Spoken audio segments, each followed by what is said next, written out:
Well, Rania, in terms of people wondering things that are going to happen after January 20th, one that certainly is relevant before or after January 20th, but where a lot of people are wondering what could happen with Trump, especially pushing some particular policies, is with the economy, both in terms of the particular countries and the overall global outlook. Obviously, we live in a global capitalist economy, so, you can't really just separate out America, Europe, Africa, Asia, or whatever.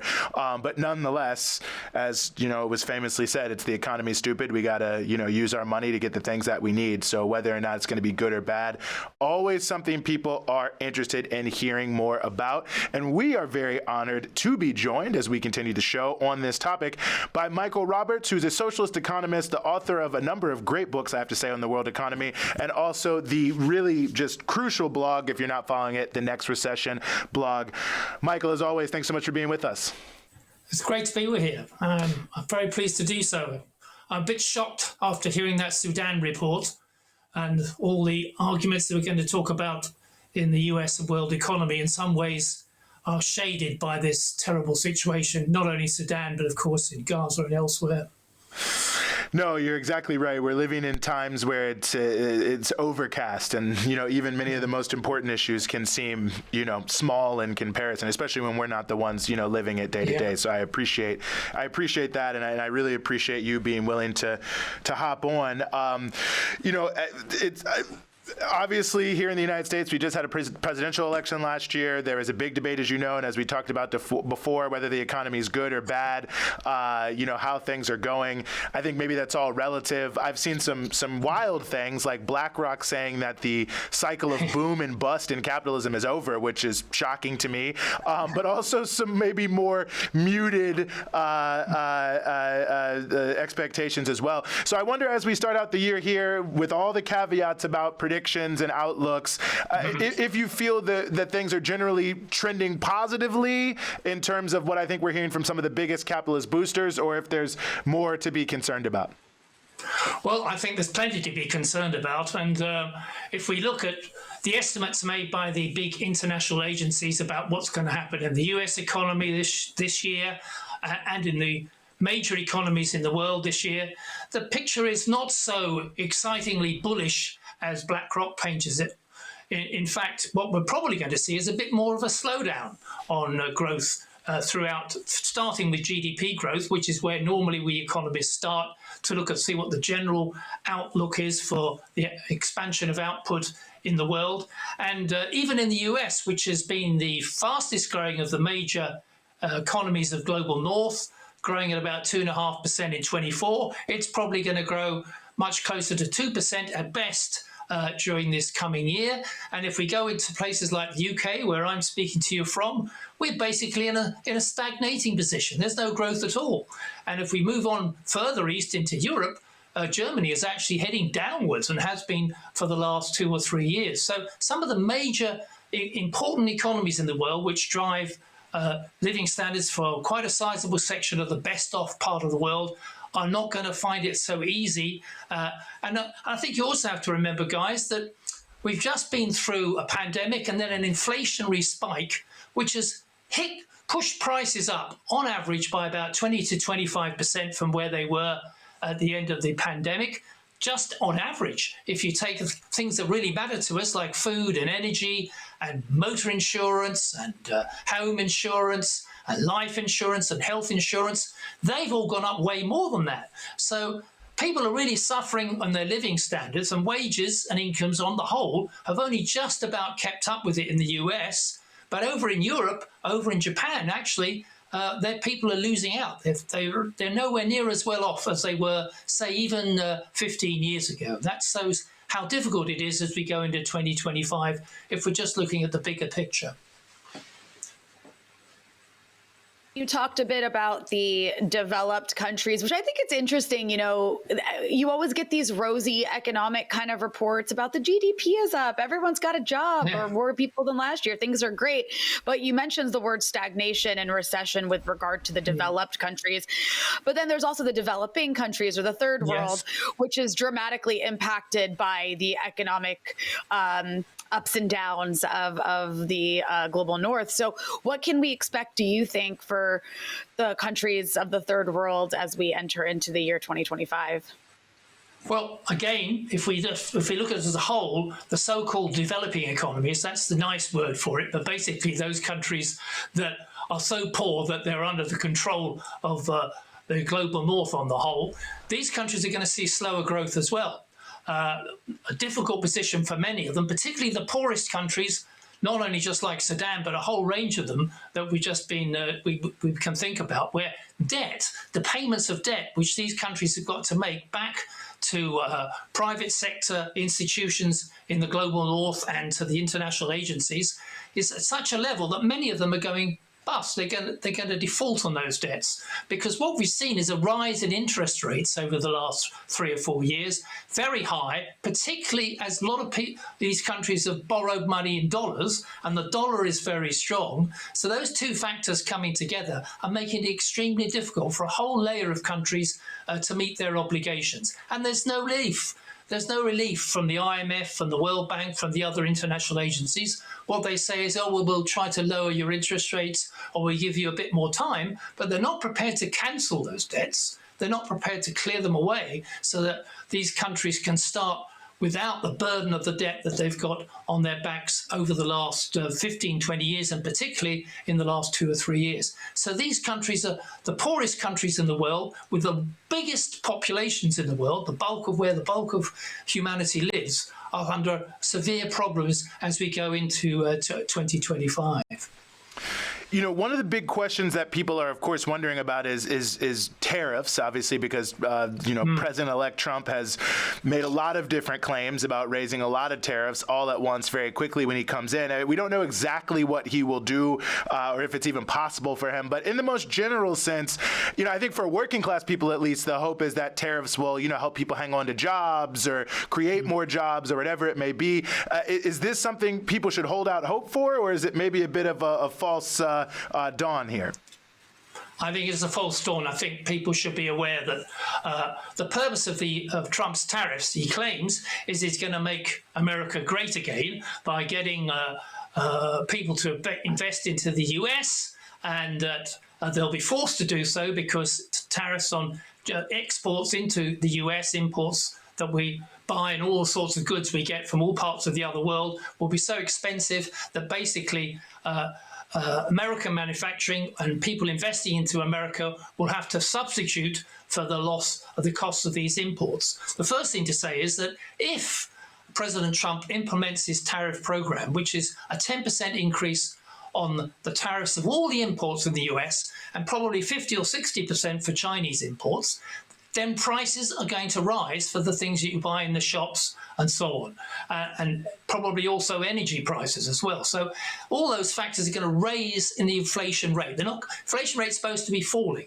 but if these tariff measures are introduced across the board and in full, they will increase inflation. They'll also reduce international trade and growth from the other countries, so there'll be an implosion in growth to some extent, which will ruin the prospects of increasing living standards over the next year. And the idea that somewhere down the road, American manufacturers are going to replace these losses that we'll make through increased import prices seems to me a vain hope. It's never succeeded before. And basically, there's no real attempt to improve the position of American industry in any other way. The only thing that Trump is proposing, in addition to increasing tariffs, is to dramatically cut corporate profits and income tax mainly for the very rich in America. They're already doing well. They've already done hugely well over the last 2 or 3 years. And his program really is to boost the income and interests of his billionaire friends in the cabinet and outside. For the vast majority of ordinary working people in America and in Europe, such a tariff program is going to be a really big setback for living standards if it's implemented. I just get a feeling, guys, that Trump's playing what he calls a business deal program. He's going to say to Europe or to China, look, I'm going to slap tariffs on your imports unless you agree to invest in the US, or you agree to let American industry to go in there and build whatever it wants to do and take part in the market there and get a better share of the market. So unless you capitulate on these points, then we'll introduce tariffs. If you do, then we won't. So it's a sort of business deal. So we'll just see how far business Trump succeeds. His business dealings historically haven't been too successful, so I'm not sure how well this particular approach will be. But that seems to be his approach. It's not really one based on any rational economic program. It's based on sort of I'll give you something if you give me, or I'll take something from you if you don't. That sort of approach which he's going to adopt on his policies. You know, there's this assumption, I think, often that the US and Europe are this one block economically or something. But actually, you seem to make this distinction in this forecast you put together between the US and Europe, in the sense that Europe is not doing so great. You mentioned a couple countries when you were giving your first response. You said Germany in particular is not doing so great. I mean, these aren't things we often see reported on in the mainstream corporate media in the US. So I'm just curious, your thoughts on that sort of distinction between the U.S. economy doing, a certain way versus, the European economy doing perhaps less well, and what you see happening for Europe this coming year. Yeah. Well, first to say, it's all relative. The U.S. economy might be growing in official terms or 2 or 2.5% a year. But 15 years ago, before the global financial crash in 2008 and before the pandemic, it was going at 3% or 3.5%. It's growing much more slowly than it used to. So although it's delivering jobs, you might say, these jobs aren't well-paid jobs. They're not skilled jobs. They're not opportunities for Americans on the whole to build careers. They're jobs just enough to make you survive. Possibly you have to have 2 of them in order to make a good living. So even though America appears to be doing better than Europe, it's still relatively poorer off than it was in terms of its ability to meet the needs of people than 15 or 20 years ago. The 21st century has been pretty bad for the major economies. But as you say, Europe's even worse. And why has that happened? Partly it's because Europe hasn't been able to compete successfully against the big technology companies, the mega companies that the US has got around the world. It's been strangled by a lot of financial private equity companies in America that have been investing there and controlling industry. But also, we'd have to say that the energy crisis has dramatically hit European manufacturing, particularly in Germany, where you used to get cheap gas and oil from Russia and from other parts of the world. That's disappeared now because of the war in Ukraine. All that gas and oil has been more or less cut off. Europe now depends for its oil and gas imports, and it needs to get those from the US, from liquid petroleum gas, which is being imported by ships into Germany, France, and elsewhere, much more expensive, 4 times more expensive than the Russians were charging. So that's a tremendous burden now on European industry, and it makes it much more difficult for them to get the sort of level of income that they require to invest in new technology and so on and start to compete.